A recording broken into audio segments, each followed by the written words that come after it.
हम कर्माणि लिप्यन्ते नैमे कर्मफल स्पृहा इति माम योगी जानाति कर्मफल न बध्यते। मुझ पर किसी कर्म का कोई प्रभाव नहीं पड़ता, भगवान कहते हैं। नहीं मैं कर्म फल की कामना करता हूँ। और जो इस सत्य को जानता है वह भी कर्म फल के पास में नहीं बनता। यानी कि भगवान के कर्म फल का प्रभाव नहीं पड़ता। क्यों नहीं पड़ता? क्योंकि भगवान कभी कर्म फल की कामना नहीं करते और हम बिना कामना के कोई कर्म नहीं करते। अगर भक्त भी, जीव भी बिना कर्म की कामना के कर्म करे तो वो भी नहीं बंधेगा। और भगवान कहते हैं कि तो कर्म कैसे करें फिर? भगवान कहते हैं कि एवं ज्ञात्वा कृतम कर्म पूर्ति मुमुक्षुभिः कुरु कर्मयो तस्मात् पूर्वे पूर्व कर्म करता है। प्राचीन काल में समस्त मुक्त आत्माओं ने मेरी दिव्य प्रकृति को जान के कर्म किया। तो तुम्हें चाहिए कि उनके पद चिन्हों का अनुसरण करते हुए अपने कर्तव्य का पालन करें। हमें कर्म ऐसे करना चाहिए जो हमारे पूर्व आचार्य ऋषि मुनि कर गए हैं। उनके मार्गों पर, उनके पद चिन्हों पर चलकर ही हमें कर्म करने चाहिए। उसी तरीके से कर्म करना चाहिए तो हम कर्म में नहीं बंधेंगे। पर किस कर्म में बंधेंगे, किस में नहीं बंधेंगे, कर्म है क्या? तो भगवान अगले श्लोक में कहते हैं किम कर्म किम अकर्म कवियो अपित्र मोहिता तत्कर्मे प्रक्षामी यत वात्मा मुख से बात। कर्म क्या है और अकर्म क्या है? एक्चुअली जीव को यही नहीं पता कि कर्म किसे कहते हैं, कर्म किसे कहते हैं। इसे निश्चित करने में बुद्धिमान से बुद्धिमान व्यक्ति भी धोखा खा जाता है और मोहग्रस्त होता है। इसलिए भगवान कहते हैं मैं तुम्हें बताऊंगा कि कर्म क्या है, अकर्म क्या है, जिसके जान कर तुम शुभ और अशुभ सबसे मुक्त हो जाओ। बड़े बड़े लोग भी कर्म अकर्म में, विकर्म में धोखा खा जाते हैं। तो इसलिए भगवान कह रहे हैं मैं स्वयं बता रहा हूँ अर्जुन तुम्हें कर्म क्या है और अकर्म क्या है। जब तुम्हारे ये चीज समझ में आ गया तुम सारे अशुभ से मुक्त हो जाओगे। और भगवान ही कर्म क्यों समझा रहे हैं? तो भगवान कहते हैं कर्म की बारीकियों को समझना अत्यंत कठिन है। कर्म की बारीकियां समझना अत्यंत कठिन है। कभी कभी हमें लगता है कि ये कर्म शास्त्र अनुमत है, कि मालूम पड़ता है वो शास्त्र अनुमत नहीं है। कई बार लगता है कि चीज शास्त्र अनुमत नहीं है, शास्त्र अनुमत होती है। तो भगवान कहते हैं कर्म की बारीकियों को समझना बड़ा कठिन है। अतः मनुष्य को चाहिए कि ठीक से जाने कर्म क्या है, विकर्म क्या है और कर्म क्या है। हमें ये ढंग से पता होना चाहिए कर्म क्या है, कर्म क्या है, विकर्म क्या है। पिछली बार जब हमने डिस्कस किया था तो हमने बताया था शास्त्रों के अनुरूप अगर कोई हम कार्य करते हैं, जैसे कि शास्त्रों में, वेदों में दिशा निर्देश हैं, उस तरह से हम कोई कार्य करते हैं तो वो कर्म कहलाता है। और शास्त्रों के विपरीत अगर कोई हम कार्य करते हैं तो वो विकर्म कहलाता है, फिर उल्टे प्रभाव होते हैं। लेकिन जो कार्य भगवान की खुशी के लिए किया जाए, भगवान की संतुष्टि के लिए किया जाए, यानी भक्ति में कार्य, ऐसे कार्य अकर्म होते हैं और इनके कोई कर्म फल उत्पन्न नहीं होते। हम अच्छे कर्म करें, हम विकर्म करें, हमको कर्म फल भोगने होंगे। और जब तक अच्छे या बुरे कर्म कैसे भी हमारे अकाउंट में हैं, हमें पुनः पुनः बार बार भौतिक जगत में जन्म लेना पड़ेगा। और भौतिक जन्म का मतलब है जन्म, मृत्यु, जरा, व्याधि, सारे कष्ट झेलने होंगे। अगर इन कष्टों को हम झेलना नहीं चाहते हैं तो हमें कर्म ही करना होगा। भगवान की प्रसन्नता के लिए ही कर्म करना होगा, क्योंकि ऐसे कर्मों के कोई कर्म फल लागू नहीं होते। ये भगवान बता रहे हैं हमको 17वें श्लोक में कि ऐसे कर्म फलों, ऐसी चीजों के कोई कर्म फल लागू नहीं होते, तो कार्य भक्ति में किया जाए। तो अब बात आती है कि जो अकर्म करते हैं, भगवान ने कहा कि पुण्य आत्माओं का जो पहले है उनका अनुसरण करो, अकर्म करो। तो अकर्म किसके जरिए होते हैं? जो व्यक्ति दिव्य धरातल पे होते हैं उनके सारे कर्म या कर्म होते हैं। तो भगवान आगे क्या बता रहे हैं देखिए श्लोक नंबर 18 में। ये दिव्य धरातल का व्यक्ति है, उसके कर्म या कार्य कैसे होते हैं? हरे श्लोक 18। हरे कृष्णा वीर सिंह प्रभु जी।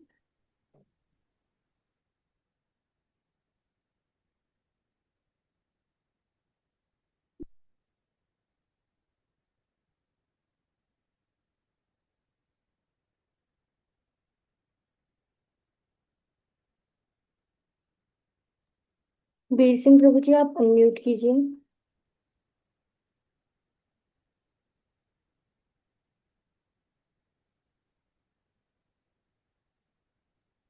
कर्ण्य कर्म यम पश्येद कर्मणि च कर्म यम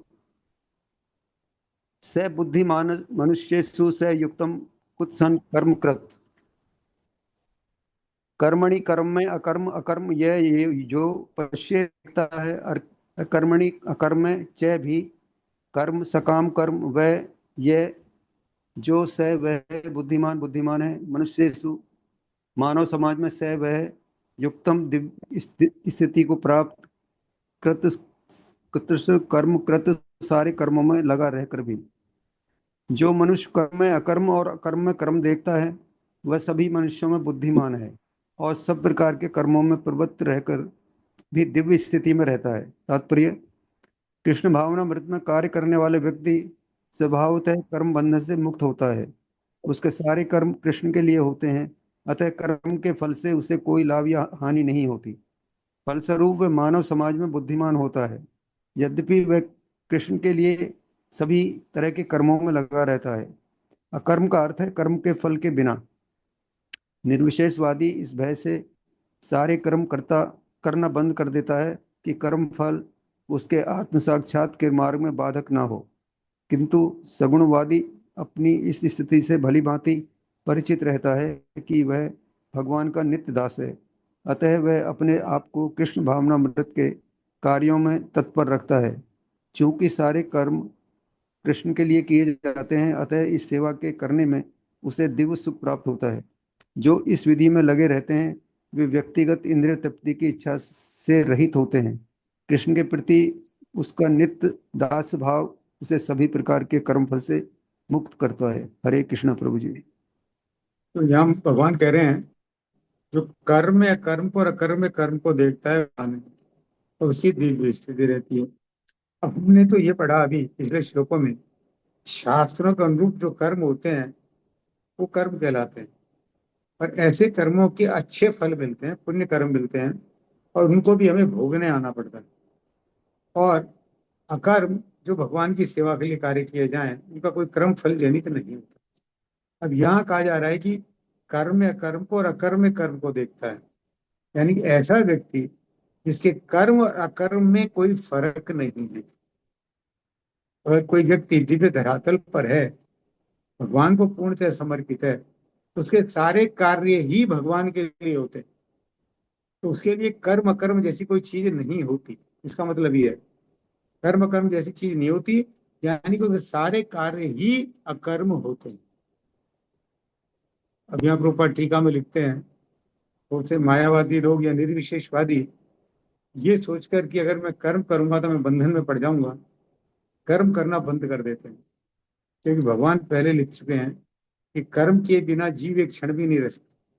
हमारा स्वभाव ऐसा ही, हमें कर्म करना पड़ेगा। लेकिन अगर हम कर्म भगवान के लिए करें, हमारे जो भी कर्म है सारे अकर्म कहलाएंगे। कोई हमारे लिए कर्म फल पैदा नहीं करेगा। और चूंकि ये सारे कर्म कृष्ण के लिए होते हैं, इससे दिव्य सुख की प्राप्ति होती है। एक मोटा सा उदाहरण मैं देना चाहूंगा। पिछले संडे को हमने क्लास नहीं की थी, क्योंकि भक्त लोग मंदिर मार्जन करने आए थे, और 10 बजे से 2 बजे तक भक्तों ने मंदिर की खूब रगड़ाई धुलाई सफाई खूब करी। और उनको उस दिन जितना आनंद आया होगा, इतना उन्हें लाइफ में शायद ही कभी आया। ये भगवान की सेवा का फल है। तो उस दिन आपने जो भी कर्म किया, स्थूल दृष्टि से देखते हैं तो लगता है कि हमने कर्म किया। किसी ने सर्फ को स्टोन को घिसा, किसी ने धोया, किसी ने झाड़ू लगाई, किसी ने वाइपर चलाया, सबका देखने को कर्म लगते हैं। लेकिन वो सारे कर्म अकर्म है। सारे भगवान के मंदिर की धुलाई सफाई के लिए, भगवान की प्रसन्नता के लिए किए गए। तो जो दिव्य धरातल पे व्यक्ति है, उसके सारे कर्म ही भगवान के लिए होते हैं, इसलिए उसके कर्म में या अकर्म में कोई फर्क नहीं पड़ता। और उसका रिजल्ट कैसा होता है ऐसे कर्म करने का? श्लोक नंबर 19। हरे कृष्णा रमेश्वरी माता जी। हरे कृष्णा माता जी। यस्य सर्वेषमारम्भा काम संकल्प वर्जिताः ज्ञानाग्निदग्धकर्माणं तमाहु पंडितम बुधा। यश जिसके सर्वे सभी प्रकार के समारंभ, प्रयत्न, उद्यम, काम, इंद्रिय तृप्ति के लिए इच्छा पर आधारित संकल्प, निश्चय, अर्जिता से रहित है। ज्ञान पूर्ण ज्ञान की अग्नि, अग्नि द्वारा दग्ध भस्म हुए कर्मणम, जिसका कर्म तम, उसको आहु कहते हैं। पंडितम बुद्धिमान, बुधा ज्ञानी। जिस व्यक्ति का प्रत्येक प्रयास या उद्यम इंद्रिय तृप्ति की कामना से रहित होता है, उसे पूर्ण ज्ञानी समझा जाता है। उसे ही साधु पुरुष ऐसा कर्ता कहते हैं, जिसने पूर्ण ज्ञान की अग्नि से कर्म फलों को भस्मसात कर दिया है। तात्पर्य: केवल पूर्ण ज्ञानी ही कृष्ण भावना भावित व्यक्ति के कार्यकलापों को समझ सकता है। ऐसे व्यक्ति में इंद्रिय तृप्ति की प्रवृत्ति का अभाव रहता है। इससे यह समझा जाता है कि भगवान के नित्य दास के रूप में उसे अपने स्वाभाविक स्वरूप का पूर्ण ज्ञान है, जिसके द्वारा उसने अपने कर्म फल को भस्म कर दिया है। जिसने ऐसा पूर्ण ज्ञान प्राप्त कर लिया है, वह सचमुच विद्वान है। श्री भगवान के नित्य दासता के इस ज्ञान के विकास की तुलना अग्नि से की गई है। ऐसी अग्नि एक बार प्रज्वलित हो जाने पर कर्म के सारे फलों को भस्म कर देती है। हरे कृष्णा। अब देखिए, यहाँ कहा जा रहा है कि पूर्ण ज्ञान की अग्नि से कर्म फलों को भस्मसात कर दिए। अग्नि में कोई चीज डालें वो भस्म हो जाती है, स्वाह हो जाती है। हम सबका अनुभव है, अग्नि में कुछ भी डाला जाए अग्नि उसे जला डालती है, भस्म कर देती है। तो कर्म फल कैसे भस्म होंगे? पूर्ण ज्ञान की अग्नि से। जब पूर्ण ज्ञान आएगा कि भगवान के लिए कर्म करना है, ये ज्ञान आएगा, तब कोई कर्म फल जनित नहीं होंगे। क्योंकि हम कोई भी कार्य कर रहे हैं वो भगवान के लिए कर रहे हैं, और जो कार्य भगवान के लिए किया जाता है, कर्म किया जाता है, उसके कोई कर्म फल जनित नहीं होते। कर्म फल जनित जब होते हैं जब हमारी इंद्रिय तृप्ति की कोई कामना होती है, हमारी इंद्रियां भोग चाहती हैं, कुछ कामना से कार्य करती है।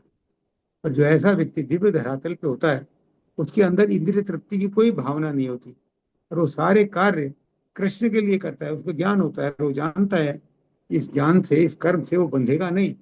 इसलिए यहाँ कहा गया है कि उसका पूर्ण ज्ञान की अग्नि में उसने अपने कर्म फलों को भस्मीभूत कर दिया है। यानी उसे पूर्ण ज्ञान है, भगवान के लिए कार्य करना है, भगवान के लिए जो कार्य होगा वह कर्म होगा, उसके कोई कर्म फल जनित नहीं होंगे। तो उसके पहले ही सारे कर्म फल भस्मीभूत हो जाते हैं। अब श्लोक नंबर 20 में बताया गया है कि जो व्यक्ति इस धरातल पे हो, जिसके सारे कर्म फल पूर्ण ज्ञान की अग्नि भस्मीभूत हो गए हो, वो कैसा फील करता है, कैसा महसूस करता है? श्लोक नंबर 20। हरे कृष्णा मदन मोहन प्रभु जी। हरे कृष्ण माता जी। हरे कृष्ण प्रभु जी। त्यक्त्वा कर्म फलासंगम नित्य तृप्तो निराश्रयः कर्मण्यभिप्रभूतोऽपि नैव किंचित करोति सः। त्यक्त्वा त्याग कर कर्मफल आसंगम कर्मफल की आसक्ति, नित्य सदा तृप्त निराश्रय आश्रय रहित कर्मणि कर्म में अभिप्रभूतः पूर्ण तत्पर रहकर अपि भी न नहीं एव निश्चय ही किंचित कुछ भी करोति करता है सह वह। अपने कर्म फलों की सारी आसक्ति को त्याग कर सदैव संतुष्ट तथा स्वतंत्र रहकर वह सभी प्रकार के कार्यों में व्यस्त रहकर भी कोई सकाम कर्म नहीं करता। तात्पर्य: कर्मों के बंधन से इस प्रकार की मुक्ति तभी संभव है जब मनुष्य कृष्ण भावना भावित होकर हर कार्य कृष्ण के लिए करे। कृष्ण भावना भावित व्यक्ति भगवान के शुद्ध प्रेम बस ही कर्म करता है। फलस्वरूप उसे कर्म फलों के प्रति कोई आकर्षण नहीं रहता। यहाँ तक कि उसे अपने शरीर निर्वाह के प्रति भी कोई आकर्षण नहीं रहता, क्योंकि वह पूर्णतः कृष्ण पर आश्रित रहता है। वह न तो किसी वस्तु को प्राप्त करना चाहता है और न अपनी वस्तुओं की रक्षा करना चाहता है। वह अपनी पूर्ण सामर्थ्य से अपना कर्तव्य करता है और कृष्ण पर सब कुछ छोड़ देता है। ऐसा अनासक्त व्यक्ति शुभ और अशुभ कर्म फलों से मुक्त रहता है, मानो वह कुछ भी नहीं कर रहा हो। यह अकर्म अर्थात निष्काम कर्म का लक्षण है। अतः कृष्ण भावनामृत से रहित कोई भी कार्य कर्ता पर बंधन स्वरूप होता है, और विकर्म का यही असली रूप है, जैसा कि पहले बताया जा चुका है। हरे कृष्ण। तो यहाँ कहा गया है कि ऐसा व्यक्ति सदैव संतुष्ट रहता है और स्वतंत्र रहकर सभी कार्य में व्यस्त रहता है, पर कोई सकाम कर्म नहीं करता। ऐसा व्यक्ति कभी सकाम कर्म नहीं करता और कोई आसक्ति नहीं रखता किसी चीज पे और पूरी तरह संतुष्ट रहता है। तो कैसी स्थिति होती है? ब्रह्मभूत प्रसन्नात्मा सोचती न कांक्षति।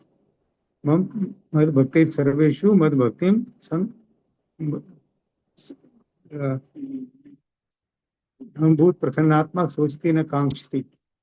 और समोहित सब भूतेषु, भूल रहा हूँ श्लोक, कि ऐसा व्यक्ति सब पे संभाव रहता है, किसी चीज की आकांक्षा नहीं करता और भगवान की भक्ति में निरंतर लगा रहता है। यहाँ यही कहा गया है कि उसको कर्म फलों से कोई आकर्षण नहीं रहता है, यहाँ तक कि वो अपने शरीर के निर्वाह के प्रति भी ध्यान नहीं देता। ऐसी अयाचक सन्यासी थे हमारे माधवेंद्र पुरी। अयाचक सन्यासी, भगवान की भक्ति में लीन, कोई किसी ने कुछ खाने को दे दिया तो खा लिया, नहीं भूखे रहे, कोई मतलब नहीं। और दूसरे भोला बेचा श्रीधर भगवान चैतन्य महाप्रभु की लीला में आते हैं, थोड़ा बहुत छोटा मोटा काम करते हैं, केले के पत्ते के दोने बनाते हैं, केले के पत्ते बेचते हैं। महाप्रभु उनको बहुत छेड़छाड़ करते हैं। उसमें भी आधा पैसा जो कमाते हैं, 1 रुपया पूजा पाठ में लगा देते हैं और भगवान के नाम का संकीर्तन करते हैं, कोई चिंता नहीं करते। चैतन्य महाप्रभु उनसे कहते हैं, देखो श्रीधर, तुम कृष्ण की भक्ति करते हो, तुम्हारे पास पहनने को कपड़े भी नहीं है, धोती है वो फटी हुई है, खाने को भी कोई खाना नहीं है, और देखो तो देवी माँ के भक्त हैं तो कितना ऐशो आराम से रहते हैं। तो श्रीधर कहता था, तुम ये कैसे कहते हो? आखिर मैंने भी तन ढका हुआ है, कैसा ही कपड़ा है, और मैं मेरा पेट भरता हूँ, कैसे ही भरूं? तो ऐसे भक्तों को अपने शरीर निर्वाह की या किसी चीज की चिंता नहीं करते, पूरी तरह भगवान पर आश्रित होते हैं और भगवान की सेवा में नियोजित होते हैं। प्रभुपाद की स्वयं की लाइफ ऐसी रही कि प्रचार करने गए थे, तो कोई भी कार्य है, क्योंकि ऐसा व्यक्ति जानता है कि भगवान के लिए कर्म कर रहा है तो ये कर्म निष्काम कर्म है और उससे कोई भी बंधन प्राप्त नहीं होता। और विकर्म का यही असली रूप है, शिल प्रभुपाद बता रहे हैं। और क्या लक्षण होते हैं ऐसे व्यक्ति के? श्लोक नंबर 21। हरे कृष्णा। वंदना माता जी।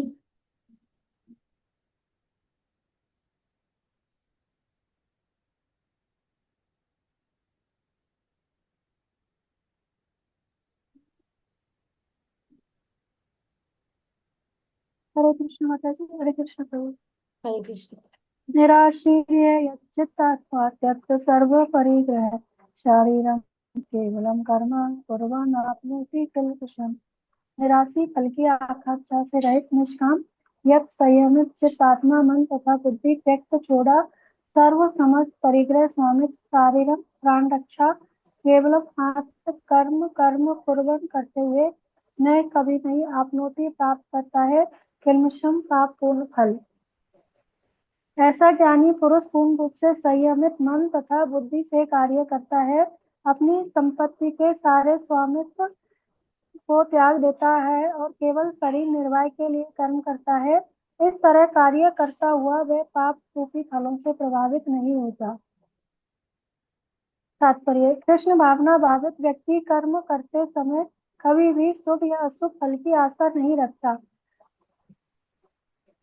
उसके मन तथा बुद्धि पूर्णतः वश में होते हैं। वह जानता है कि वह परमेश्वर का भिन्न अंश है, अतः अंश रूप में उसके द्वारा संपन्न कोई भी कर्म उसका न होकर उसके माध्यम से परमेश्वर द्वारा संपन्न हुआ होता है। जब हाथ हिलता है तो यह स्वेच्छा से नहीं हिलता, अपितु सारे शरीर की चेष्टा से हिलता है। कृष्ण भावना भावित व्यक्ति भगवत इच्छा का अनुगामी होता है, क्योंकि उसकी निजी इंद्रिय तृप्ति की कोई कामना नहीं होती। वह यंत्र के एक पुर्जे की भांति हिलता डुलता है। जिस प्रकार रख रखाव के लिए पुर्जे को तेल और सफाई की आवश्यकता पड़ती है, उसी प्रकार कृष्ण भावना भावित व्यक्ति कर्म के द्वारा अपना निर्वाह करता रहता है, जिससे वह भगवान की दिव्य प्रेम भक्ति करने के लिए ठीक बना रहे।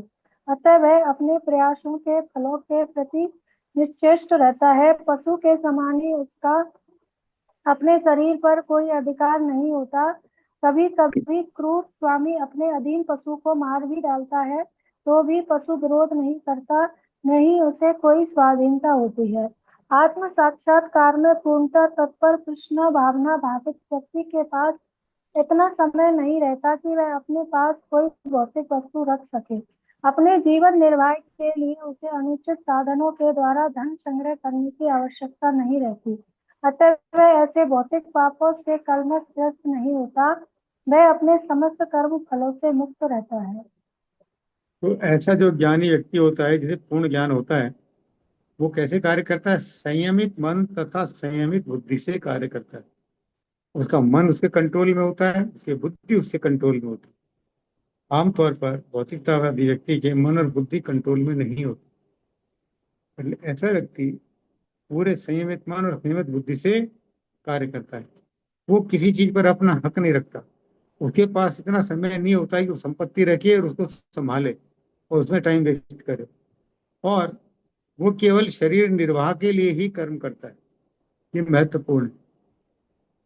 भक्त है, भगवान के लिए कार्य करता है, दिव्य धरातल प्रतिष्ठा, मतलब वो खाता पीता नहीं, सब काम करता है, लेकिन वो इसीलिए करता है कि उसका शरीर स्वस्थ रहे, ताकि वो भगवान की सेवा कर सके। जैसे प्रभुपाद ने उदाहरण दिया है कि वो एक यंत्र की भांति हिलता डुलता है। जैसे कि हाथ है, हमारे मन में खाने की कोई चीज खाने की इच्छा है कि खाना खाना है, ये प्रसाद खाना है, तो हाथ उसको उठा के मुंह में डालेगा। तो ये केवल हाथ का कार्य नहीं है। हमारे मन ने सोचा है, बुद्धि ने सोचा है कि हमें प्रसाद खाना है, जीभ तैयार है, मुंह तैयार है, दांत तैयार है, सब तैयार है। फिर हाथ को इशारा किया जाता है, तुम उठाओ और इसे मुंह में डालो। हाथ की कोई अपनी इच्छा नहीं होती भोजन खाने की, लेकिन पूरे शरीर की चेष्टा के अनुसार कार्य करता है। तो ऐसा व्यक्ति अपने आप को किसी कार्य में लिप्त नहीं करता। सब भगवत कृपा से जो कार्य है, सारा वही कार्य करता है। ना कोई चीज जोड़ने का प्रयास करता है, न किसी चीज की इंद्रिय तृप्ति की भावना रखता है। और इस तरह से वो कार्य करता है, तो ऐसे कार्य उसके पाप कर्मों से प्रभावित नहीं होते हैं। तो इस श्लोक में ये चीज बताया गया है। अब इसमें पहले बताया कि संयमित मन और बुद्धि से कार्य करता है, और हमारी बुद्धि और मन संयमित है नहीं। तो संयमित मन और बुद्धि से क्या आशय है, हम ये अगले श्लोक में पढ़ेंगे। मनीषा माता जी हैं, मनीषा शर्मा माता जी रीड करेंगी। बहुत दिनों से आपने रीड नहीं किया। मनीषा। मनीषा माता जी करिएगा। जी मैं हरे कृष्णा प्रभु जी। प्रभु जी हूँ तो प्रेजेंट। मैं सुन रही एक्चुअली मैं किचन में काम कर रही थी तो। अच्छा, तो अभी आप रीड नहीं कर सकती हैं, ठीक है। जी कोई जी और प्रभु माता जी जी। को और किसी को बुला लीजिए माता जी। ममता माता जी, हरे कृष्णा। हरे कृष्णा। यद्रक्षालाभ संतुष्टो द्वंद्वातीतो विमत्सर संसिद्धवसिद्धो च कृत्वापि न निभ्यते। शब्दार्थ।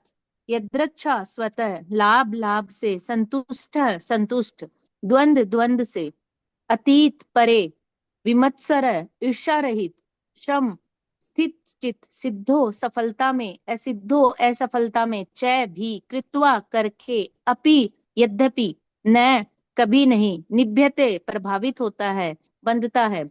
जो स्वतः होने वाले लाभ से संतुष्ट रहता है, जो द्वंद से मुक्त है और ईर्ष्या नहीं करता, जो सफलता तथा असफलता दोनों में स्थिर रहता है, वह कर्म करता हुआ भी कभी बंधता नहीं है। तात्पर्य। कृष्ण भावना भावित व्यक्ति अपने शरीर निर्वाह के लिए भी अधिक प्रयास नहीं करता। वह अपने आप होने वाले लाभों से संतुष्ट रहता है। वह न तो मांगता है न उधार लेता है, किंतु यथा सामर्थ्य व सच्चाई से कर्म करता है और अपने श्रम से जो भी प्राप्त हो पाता है उसी से संतुष्ट रहता है। अतः वह अपनी जीविका के विषय में स्वतंत्र रहता है। वह अन्य किसी की सेवा करके कृष्ण भावनामृत संबंधी अपनी सेवा में व्यवधान नहीं आने देता, किंतु भगवान की सेवा के लिए वह संसार की द्वैतता से विचलित हुए बिना कोई भी कर्म कर सकता है। संसार की यह द्वैतता गर्मी, सर्दी अथवा सुख दुख के रूप में अनुभव की जाती है। कृष्ण भावना भावित व्यक्ति द्वैतता से परे रहता है, क्योंकि कृष्ण को प्रसन्न करने के लिए वह कोई भी कर्म करने में झिझकता नहीं। अतः वह सफलता तथा असफलता दोनों में ही संभाव रहता है। ये लक्षण तभी दिखते हैं जब कोई दिव्य ज्ञान में पूर्णतः स्थित हो। हरे कृष्ण। तो देखिए, हम चाहें कि हमारे कर्म फलों को हम भस्मीभूत कर दें पूर्ण ज्ञान की अग्नि से, तो हमें ये गुण डेवलप करने होंगे। स्वतः होने वाले लाभ से संतुष्ट है। आज के जमाने में कोई व्यक्ति स्वतः होने वाले लाभ से संतुष्ट नहीं रखता। हर कोई अपनी धन संपदा बढ़ाने के लिए जहां देखो वहां हाथ पैर मारता रहता है। द्वंद्व से मुक्त है। द्वंद्व सर्दी गर्मी, लाभ हानि, झूठा सच्चा, अपना पराया, ये द्वंद्व कहलाते हैं। और जब तक व्यक्ति देहात में बुद्धि में रहता है उसमें ये द्वंद्व रहते हैं। तो देहात मुक्ति से मुक्त हो ताकि द्वंद्व ना हो, ईर्ष्या ना करे किसी से, और सफलता तथा असफलता दोनों में स्थिर रहे। ये दिव्य धरातल पर स्थित हुए व्यक्ति के लक्षण हैं। और ऐसे व्यक्ति जब कर्म करते हैं तो कर्म में नहीं बनते, नहीं, वो जो भी कर्म करते हैं कृष्ण को केवल प्रसन्न करने के लिए करते हैं। वो किसी और की सेवा में कोई इंटरेस्ट नहीं लेते। हम बहुत लोगों की सेवा में इंटरेस्ट लेते हैं। सेवा करना जीव का स्वभाव है। जीव बिना सेवा किए रह नहीं सकता। और हम कितने लोगों की सेवा करते हैं, देखिए, घर की, परिवार की, समाज की, देश की, बॉस की, कितनी लोगों की हम सेवा करते हैं। दुकानदार हैं तो ग्राहक की सेवा करते हैं, कितनी सेवा करते हैं। और ये कोई भी सेवा हमें संतुष्टि प्रदान नहीं कर सकती। केवल और केवल जब भगवान की सेवा की जाए जब भी व्यक्ति में संतुष्टि आती है। और अगर हम भगवान की सेवा में लगे रहेंगे, धीरे धीरे धीरे धीरे ऐसे गुण डेवलप होने लगते हैं। और ऐसा क्यों होता है? श्लोक नंबर 23। हरे कृष्णा रमा माता जी। हरे कृष्णा, सबको दंडवत प्रणाम। गत संगस्य मुक्तस्य ज्ञान ज्ञान अवस्थित चेतसः यज्ञ आचरतः कर्म समग्रम प्रवलित है। गत संगस्य प्राकृति के गुणों के प्रति अनासक्त, मुक्त से मुक्त पुरुष का, ज्ञान अवस्थित ब्रह्म में स्थित, चेतसः जिसका ज्ञान, यज्ञ कृष्ण के लिए, आचरतः करते हुए, कर्म कर्म, समग्रम संपूर्ण, प्रवलित है पूर्ण रूप से विलीन हो जाता है। जो पुरुष प्रकृति के गुणों के प्रति अनासक्त है और जो दिव्य ज्ञान में पूर्णतः स्थित है, उसके सारे कर्म ब्रह्म में लीन हो जाते हैं। तात्पर्य: पूर्ण रूपेण कृष्ण भावना भावित होने पर मनुष्य समस्त द्वंद्वों से मुक्त हो जाता है और इस तरह भौतिक गुणों के कल्मश से भी मुक्त हो जाता है। वह इसलिए मुक्त हो जाता है क्योंकि वह कृष्ण के साथ अपने संबंध की वास्तविक स्थिति को जानता है। फलस्वरूप उसका चित्र कृष्ण भावना अमृत से विचलित नहीं होता। अतः वह जो कुछ भी करता है वह आदि विष्णु कृष्ण के लिए होता है। अतः उसका सारा कर्म यज्ञ रूप होता है, क्योंकि यज्ञ का उद्देश्य परम पुरुष विष्णु अर्थात कृष्ण को प्रसन्न करना है। ऐसे यज्ञ में कर्म फल निश्चित ही ब्रह्म में विलीन हो जाता है और मनुष्य को कोई भौतिक फल नहीं भोगना पड़ता है। हरे कृष्णा जी, आगे पढ़ो। तो दिव्य ज्ञान में स्थित, नहीं, दिव्य ज्ञान में स्थित जो व्यक्ति होता है उसका ज्ञान पूर्ण होता है, क्योंकि वो प्रकृति के गुणों के प्रति अनासक्त रहता है। प्रकृति के गुणों से बाहर निकलना बड़ा मुश्किल। भगवान भगवत गीता में कहते हैं, देवी ऐसा गुणमयी मम माया दुरत्या मामेव ये प्रवदन्ते माया ईशाम करन्ति। ये मेरी प्रकृति की 3 गुणों की जो माया है, ये मेरी पावर है, बहुत स्ट्रांग है, इससे पार पाना मुश्किल है। लेकिन जो मेरे शरणागत हो जाते हैं वो इसको पार कर जाते हैं। तो प्रकृति के गुणों से अगर अनासक्त होना है तो भगवान की भक्ति करनी होगी, भगवान की सेवा करनी होगी। यही एक तरीका है, और कोई तरीका नहीं। भगवान की सेवा करें, भगवान के नाम का जप करें। हरे कृष्णा कृष्णा कृष्णा हरे हरे, हरे राम राम राम। तो जो इस तरह का यज्ञ करता है भगवान के लिए और भगवान की सेवा करता है, वही प्रकृति के गुणों के प्रति अनासक्त रहता है। और उसके सारे कर्म, जितने भी कर्म होते हैं, सब ब्रह्म में लीन हो जाते हैं, यानी कि सब केवल और केवल भगवान के लिए होते हैं। और श्लोक नंबर 24 इसमें और उपमा दी गई है इसकी आगे, श्लोक नंबर 24 में। हरे कृष्णा। प्रभु जी मैं रीड करती हूँ, और भी जो रीड करना चाहता है वो हैंड रेज कीजिए।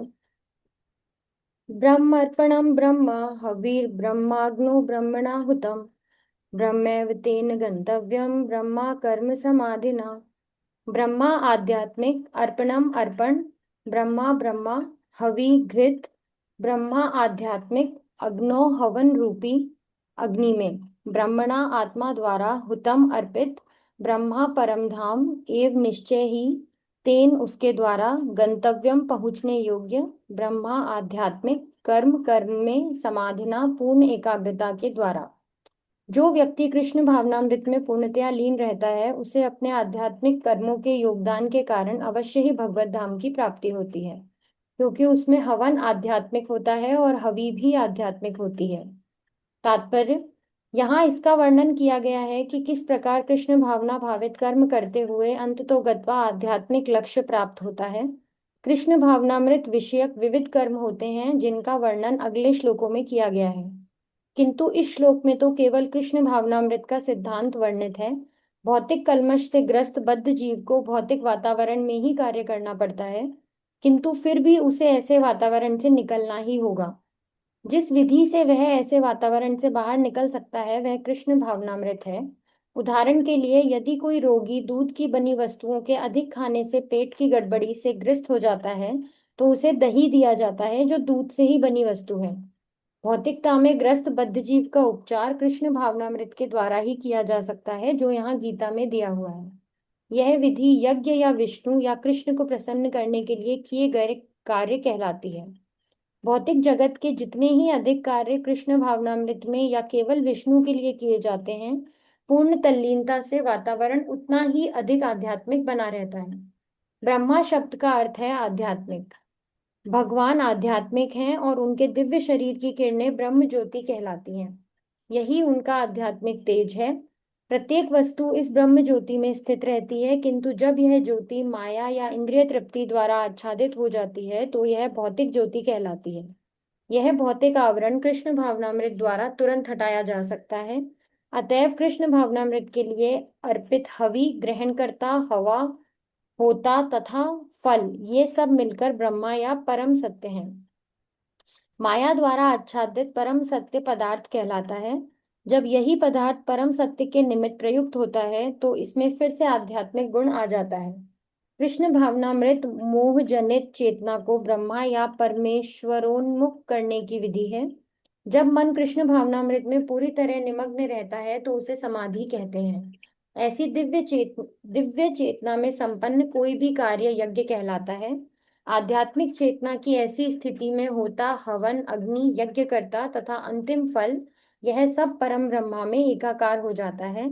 यही कृष्ण भावनामृत की विधि है। हरे कृष्ण प्रभु जी। श्लोक पढ़ने में थोड़ा सा, समझने में थोड़ा गौर से सुने कि जो व्यक्ति पूर्णतः कृष्ण भावना भावित होता है, पूर्णतः इसके सारे कर्म कृष्ण के लिए ही रहते हैं, और जो 24 घंटे कृष्ण चेतना में रहता है उसकी उस स्थिति को समाधि कहते हैं। और ऐसी स्थिति में वो कोई भी कार्य करता है तो वो यज्ञ कहलाता है। यज्ञ का मतलब है भगवान की प्रसन्नता के लिए कार्य करना। तो ऐसे व्यक्ति में सारे भगवत गुण होते हैं। और हम किसी यज्ञ में देखते हैं, जब कोई यज्ञ हवन होता है तो आपने देखा होगा कुछ पुरोहित बैठते हैं, एक यजमान बैठते हैं जो यज्ञ कराते हैं। बहुत सी यज्ञ की सामग्री होती है, अग्निकुंड जलता है, उसमें हवी डाली जाती है, स्वाहा स्वाहा करके पुरोहित मंत्र बोलते हैं। देवता लोग भगवान के बिहाफ पे ग्रहण करते हैं, सारे कार्य होते हैं। अब जो व्यक्ति कृष्ण चेतना में है पूर्णतया और समाधि की स्थिति में, उसके सारे कार्य यज्ञ कहलाते हैं। अगर कोई व्यक्ति 24 घंटे हरे कृष्ण महामंत्र का जप करे और कृष्ण चेतना में रहे, वो भी एक उत्कृष्ट यज्ञ है। और कलयुग के लिए वही यज्ञ संतुत है। संकीर्तन यज्ञ संतुत कलयुग के लिए किया गया है। और जब हम ऐसा यज्ञ करते हैं तो उसमें योगदान करता, उपभोक्ता, यज्ञ करता, अंतिम फल सब कृष्ण भावना भावित होते हैं, और चीज होती ही नहीं। तो ये यज्ञ जो है, संकीर्तन यज्ञ जो है, ये कर्म कांड नहीं है। ये कर्म कांड नहीं है। जब हम नाम अपराध पढ़ते हैं तो उसमें भी आता है कि हरे कृष्ण महामंत्र को एक शुभ कर्म या कर्मकांड समझना अपराध है। ये शुद्ध भक्ति है, दिव्य नाम है भगवान के, तो इस श्लोक के नहीं है। बोलो कोरे प्रेमधन हरि नाम संकीर्तन, तो भगवान का संकीर्तन करना कलयुग में यही यज्ञ संतुत है। और यही यज्ञ हमको इस भौतिक वातावरण से बाहर निकालने में सक्षम है। हम इस भौतिक वातावरण में आ गए हैं, लेकिन हमें इससे बाहर निकलना है, और ये यज्ञ इसको निकालने में एकदम सक्षम है। तो संकीर्तन यज्ञ जो है वही भगवान के निमित्त है, और संकीर्तन यज्ञ पूर्णतः भगवान की प्रसन्नता के लिए। अब क्या संकीर्तन यज्ञ सब कुछ है? शास्त्र में और विभिन्न प्रकार के यज्ञ बताए गए, सब आध्यात्मिक है। भगवान से संबंधित कोई भी चीज आध्यात्मिक है। जब हम संकीर्तन यज्ञ जैसा यज्ञ करते हैं, हम समाधि की स्थिति में होते हैं और भगवान की प्रसन्नता के लिए होता है। इसके अलावा भी और कुछ प्रकार के यज्ञ भी हम इस भौतिक जगत में देखते हैं, और भगवान कहते हैं कि ये सारे यज्ञ शास्त्र सम्मत है, सारे शास्त्र सम्मत है, पर भगवान के नाम का जप करना सर्वश्रेष्ठ है। तो भगवान का नाम के जरिए जो यज्ञ होता है, उसके अलावा और कौन कौन से यज्ञ इस भौतिक जगत में प्रचलित है? श्लोक नंबर 25। हरे कृष्णा कलावती माता जी। हरे कृष्णा आवाज आता जी। हाँ माता जी। देवम एवं अपरे यज्ञम योगिन परिपासते, ब्रह्मा अग्नो अपरे यज्ञम यज्ञेन उपजुहति। कुछ योगी प्रकार के यज्ञों के द्वारा देवताओं की भली भांति पूजा करते हैं, और कुछ ब्रह्म रूपी अग्नि में आहुति डालते हैं। तात्पर्य, जैसा कि पहले कहा जा चुका है, जो व्यक्ति भाव भावित होकर अपना कर्म करने में लीन रहता है वह पूर्ण योगी है। किंतु ऐसे भी मनुष्य हैं जो देवताओं की पूजा करने के लिए यज्ञ करते हैं, और कुछ परम ब्रह्म या परमेश्वर के निराकार स्वरूप के लिए यज्ञ करते हैं। इस तरह यज्ञ की अनेक कोटियां हैं। विभिन्न का यज्ञकर्ता द्वारा संपन्न यज्ञ की ये कोटियां केवल बाह्य वर्गीकरण है। वस्तुतः यज्ञ का अर्थ है भगवान श्री विष्णु को प्रसन्न करना, और श्री विष्णु को यज्ञ भी कहते हैं। विभिन्न प्रकार के यज्ञों को दो श्रेणी में रखा जा सकता है: सांसारिक द्रव्यों के लिए यज्ञ, द्रव्य यज्ञ, तथा दिव्य ज्ञान के लिए किए ज्ञान यज्ञ। जो कृष्ण भान भावित है उनकी सारी भौतिक संपदा परमेश्वर को प्रसन्न करने के लिए होती है, किंतु जो किसी क्षणिक भौतिक सुख की कामना करते हैं वे इंद्र, सूर्य आदि देवताओं को प्रसन्न करने के लिए अपनी भौतिक संपदा की आहुति देते हैं। किंतु अन्य लोग जो निर्विशवादी हैं वे निराकार ब्रह्म में अपने स्वरूप को स्वाहा कर देते हैं। देवतागण ऐसी शक्तिमान जीवात्माएं हैं जिन्हें ब्रह्मांड को ऊष्मा प्रदान करने, जल देने तथा प्रकाशित करने जैसी भौतिक कार्यों की देखरेख के लिए परमेश्वर ने नियुक्त किया है। जो लोग भौतिक लाभ चाहते हैं वे वैदिक अनुष्ठानों के अनुसार विविध देवताओं की पूजा करते हैं। ऐसे लोग बहिष्करवादी कहलाते हैं। किंतु जो लोग परम सत्य के निर्गुण स्वरूप की पूजा करते हैं और देवताओं के स्वरूपों को अनित्य मानते हैं, वे ब्रह्म की अग्नि में अपने आप की आहुति दे देते हैं, और इस प्रकार ब्रह्म के अस्तित्व में अपने अस्तित्व को समाप्त कर देते हैं। ऐसे निर्वेशवादी परमेश्वर की दिव्य प्रकृति को समझने के लिए दार्शनिक चिंतन में अपना सारा समय लगाते हैं। दूसरे शब्दों में, सकाम कर्मी भौतिक सुख के लिए अपनी भौतिक संपत्ति का यजन करते हैं, किंतु निर्वेशवादी ब्रह्म में लीन होने के लिए अपनी भौतिक उपाधियों का यजन करते हैं। निर्वेशवादी के लिए यज्ञ ब्रह्म है जिसमें आत्मस्वरूप का विलय ही आहुति है, किंतु अर्जुन जैसा कृष्ण भावना भावित व्यक्ति श्री कृष्ण को प्रसन्न करने के लिए सर्वस्व अर्पित कर देता है। इस तरह उसकी सारी भौतिक संपत्ति साथ साथ आत्मस्वरूप भी श्री कृष्ण के लिए अर्पित हो जाता है। वह परम योगी है, किंतु उसका पृथक स्पष्ट स्वरूप स्पष्ट नहीं होता। हरे कृष्ण। अब देखिए, यहाँ बताया गया है, बड़ा महत्वपूर्ण श्लोक है, कि जो व्यक्ति कृष्ण भावना भावित होकर कर्म में लीन रहता है वो पूर्ण योगी। जो कृष्ण भावना भाव में यज्ञ करता है वो पूर्ण योगी है। लेकिन इसके अलावा भी भौतिक जगत में कई प्रकार के यज्ञ देखे जाते हैं। कैसे यज्ञ होते हैं? मूल रूप से दो प्रकार के यज्ञ होते हैं। दो यज्ञ होते हैं, एक द्रव्य यज्ञ और एक ज्ञान यज्ञ। कुछ लोग ऐसे होते हैं जिन्हें भौतिक सुख सुविधाएं और संपदाएं चाहिए, तो वो ऐसे यज्ञ करते हैं किसी देवताओं के निमित्त, ताकि उन्हें भौतिक संपदा, पोस्ट, कुछ अच्छी चीज प्राप्त हो। और अपना जो धन होता है उसको उस यज्ञ में वो आहुति डालते हैं, हवन करते हैं। यज्ञ करने पे बहुत पैसा खर्च होता है, वो सारा पैसा अपनी आहुति डालते हैं ताकि उनको और उच्च कोटि के भौतिक लाभ मिल सके। ये कहलाते हैं द्रव्य। हालांकि हर किसी यज्ञ का परम भोक्ता भगवान होते हैं, लेकिन वो देवताओं के निमित्त मान करके कि देवता मुझे ये चीज देगा, धन देगा, दौलत देगा, पोस्ट देगा, वो ये यज्ञ करते हैं और अपना धन उसमें यजन करते हैं। दूसरे योगी ज्ञान योगी होते हैं और ये मान के चलते हैं, जो भगवान के साकार रूप को नहीं मानते हैं, केवल निराकार रूप को ही मानते हैं, और उनका लक्ष्य उस निराकार रूप में समा जाना होता है। तो वो क्या करते हैं, निराकार रूप की लिए ज्ञान यज्ञ करते हैं और अपने शरीर की ही आहुति उसमें दे देते हैं, यानी कि खुद अपना अस्तित्व ही मिटा देते हैं निर्विशेष ब्रह्म में मिलकर के। लेकिन निष्कर्ष में प्रभुपाद कहते हैं कि कृष्ण भावानुभावित व्यक्ति जो होता है वो कृष्ण को प्रसन्न करने के लिए सर्वस्व अर्पित कर देता है, जैसे अर्जुन ने किया। और ऐसा करने से उसकी सारी भौतिक संपत्ति भी भगवान को अर्पित कर देता है और आत्मस्वरूप भी कृष्ण के लिए अर्पित हो जाता है, लेकिन तो 24 घंटे भगवान का सर्वेंट हो जाता है ऐसा व्यक्ति। तो ऐसा व्यक्ति परम योगी है, क्योंकि वो भगवान की सेवा में नियोजित है और उसका अपना प्रतीक अस्तित्व भी नष्ट नहीं होता। अगर हमने ये ठान लिया कि हम निर्विशेष ब्रह्म में मिल जाएंगे तो हमारा अस्तित्व मिट गया। जब हमारा अस्तित्व मिट गया तो हम पूर्ण पुरुषोत्तम भगवान की सेवा कैसे कर पाएंगे। सेवा करने के लिए शरीर जरूरी है, वो दिव्य शरीर हो या भौतिक शरीर हो, बिना शरीर के हम सेवा नहीं कर सकते। तो ऐसा योगी पूर्ण योगी होता है।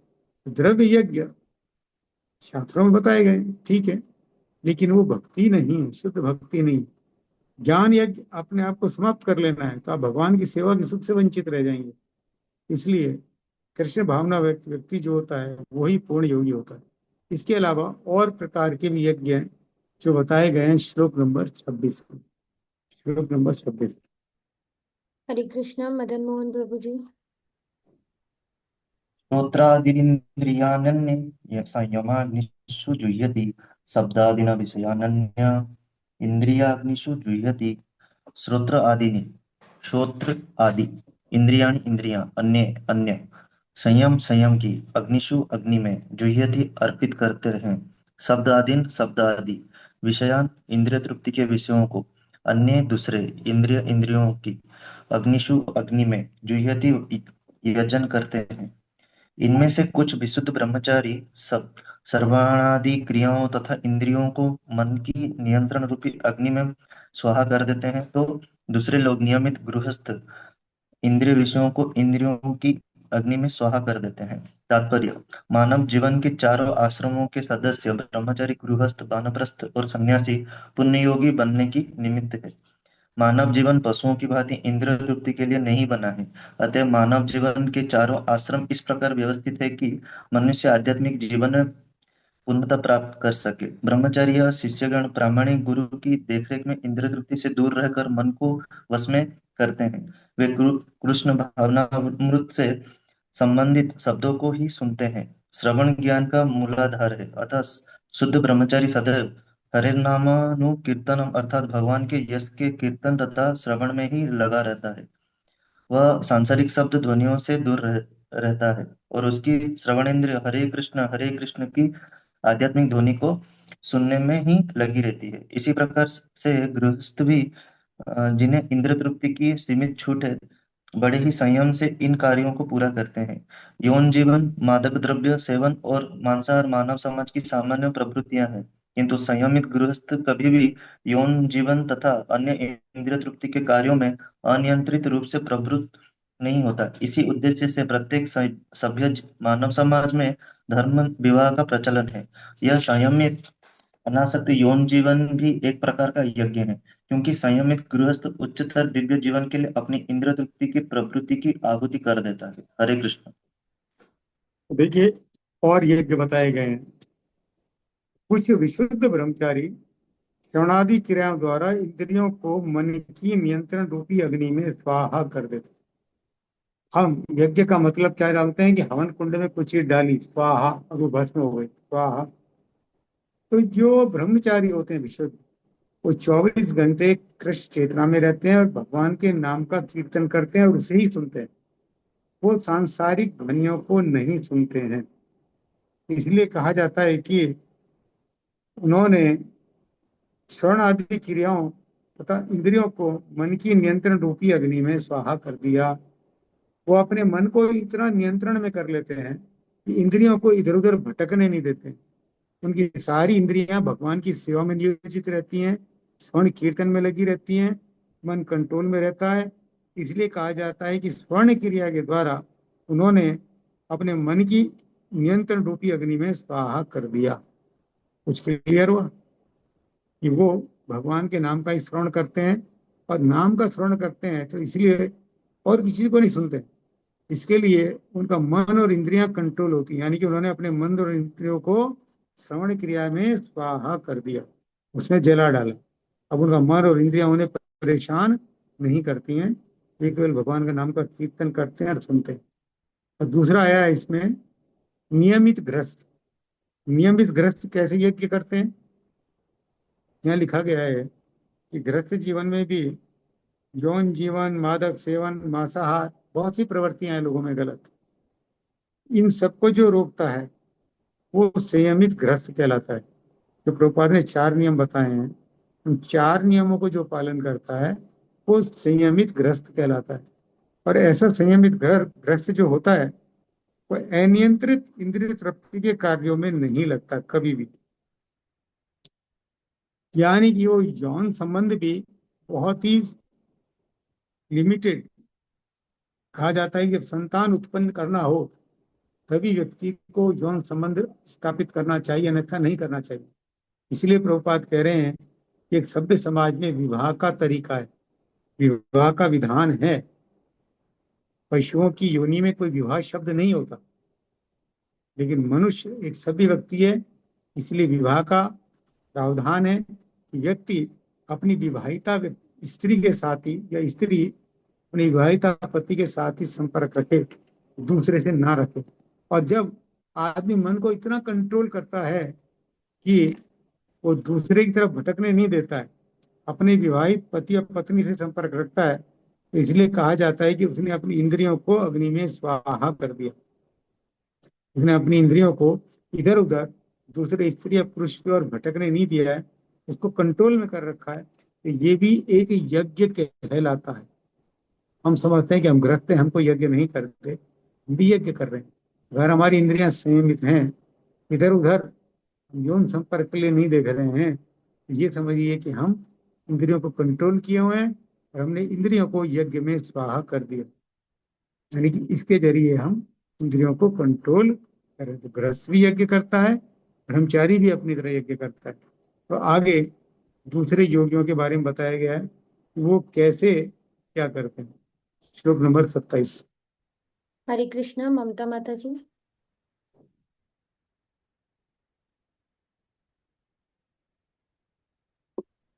और कोई हरे भक्त कृष्ण पढ़ने माता को जी। नहीं?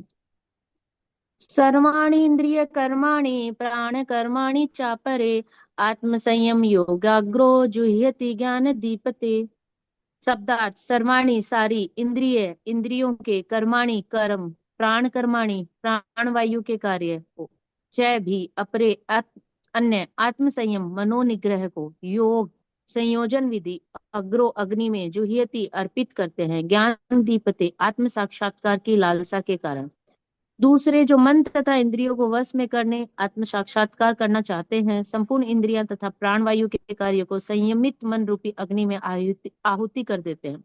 यहाँ पर पतंजलि द्वारा सूत्रबद्ध योग पद्धति का निर्देश है। पतंजलि कृत योग सूत्र में आत्मा को प्रत्यगात्मा तथा परागात्मा कहा गया है। जब तक जीवात्मा इंद्रिय भोग से आसक्त रहता है तब तक वह परागात्मा कहलाता है, और जो ही वह इंद्रिय भोग से विरक्त हो जाता है तो प्रत्यगात्मा कहलाने लगता है। जीवात्मा के शरीर में 10 प्रकार की वायु कार्यशील रहते हैं और इसे श्वास प्रक्रिया प्राणायाम द्वारा जाना जाता है। पतंजलि की योग पद्धति बताती है कि किस तरह शरीर के वायु के कार्यों को तकनीकी उपायों से नियंत्रित किया जाए।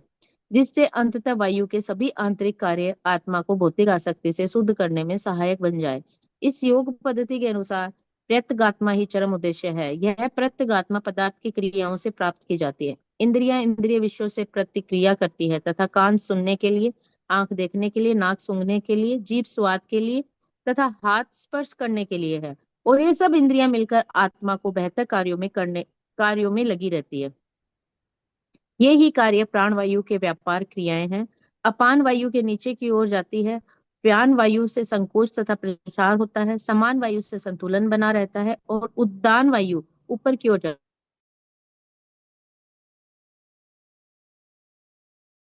साक्षात्कार की खोज में लगाता है। हरे कृष्ण। यहाँ पर बताया कि मन तथा इंद्रियों को वश में करके जो आत्म साक्षात करना चाहते हैं, संपूर्ण इंद्रियों तथा प्राण वायु के कार्यों को संयमित रूपी मन की अग्नि में आहूत कर देते हैं।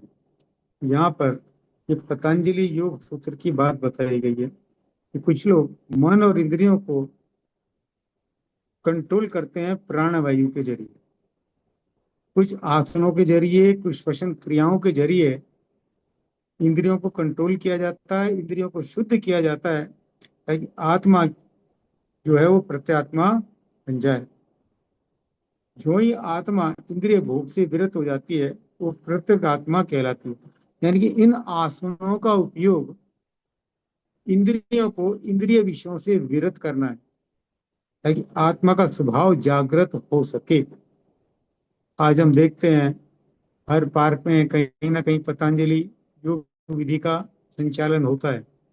लोग प्राणायाम करते हैं, योगासन करते हैं, ये करते हैं, लेकिन भाव बदल गया है। भाव ये रह गया है शरीर को स्वस्थ बनाना, जबकि पतंजलि योग विद्धि शरीर को स्वस्थ बनाती है, लेकिन उसका मुख्य उद्देश्य है इंद्रियों को इंद्रिय रहित करना, इंद्रिय तृप्ति से रहित करना ताकि आत्मा का प्रकाश उजागर हो सके। उसका मेन उद्देश्य ये है पतंजलि योग पद्धति का। और आजकल लोग योग के नाम पे समझते हैं कि शरीर को सुगठित करना या स्वस्थ रखना। हमने तरह तरह के प्राणायाम किए हैं, अनुलोम विलोम, ये वो फलाना ढिमका, कुछ एक्सरसाइजिंग की, शरीर गठित हो गया, पतंजलि योग पद्धति हो गई। नहीं, पतंजलि योग पद्धति का उद्देश्य है वायुओं को कंट्रोल करके प्राणायाम के जरिए जितनी भी इंद्रियां हैं उनको इंद्रिय भोग से विरत करना। ये कार्य पतंजलि योग पद्धति का ये कार्य है। जब आदमी इतना प्रबुद्ध हो जाता है तो वो फिर आत्म साक्षात्कार की खोज करता है, आत्मा की खोज करता है। जब तक इंद्रिय भोग में है आप आत्म साक्षात्कार प्राप्त नहीं कर सकते। तो उसके लिए पहले इंद्रियों को शुद्ध करना है, उनसे विरत होना है, और वो ये पतंजलि योग पद्धति से होती है। पतंजलि योग पद्धति का अर्थ केवल शरीर को सुगठित या अच्छा बनाना नहीं, स्वास्थ्य बनाना नहीं। इसका उद्देश्य है आत्म साक्षात्कार की खोज करना। कितने भक्तों को ये चीज मालूम थी? जितने भी लोग सुबह योग करने जाते हैं अपनी अपनी चटाइयां लेके, वो यही समझते हैं हमने प्रणाम कर लिया, ये कर लिया, वो कर लिया, शरीर स्वस्थ हो गया। ठीक है, शरीर स्वस्थ होता है वो अच्छा है, योग से होता है, पर उसका मूल उद्देश्य वो नहीं। मूल उद्देश्य है इंद्रियों को इंद्रिय भोग से विरत रखना और आत्म साक्षात्कार की खोज करना। ये मेन मिशन। आज हम इसको यहाँ रोकते हैं, समय हो गया है। और किसी भक्त का आज के बारे में कोई प्रश्न जो पढ़ाया है तो ले सकते हैं। हरे कृष्णा। किसी का कोई प्रश्न है तो हैंड रेज कीजिए। हालांकि आज के श्लोक थोड़े से ऐसे थे जो अपने आप समझ में नहीं आते हैं। मैंने सीधी भाषा में समझाने की कोशिश की, पता नहीं आप लोगों को कितना समझ में आया। फिर भी किसी का कोई प्रश्न है तो बताइए।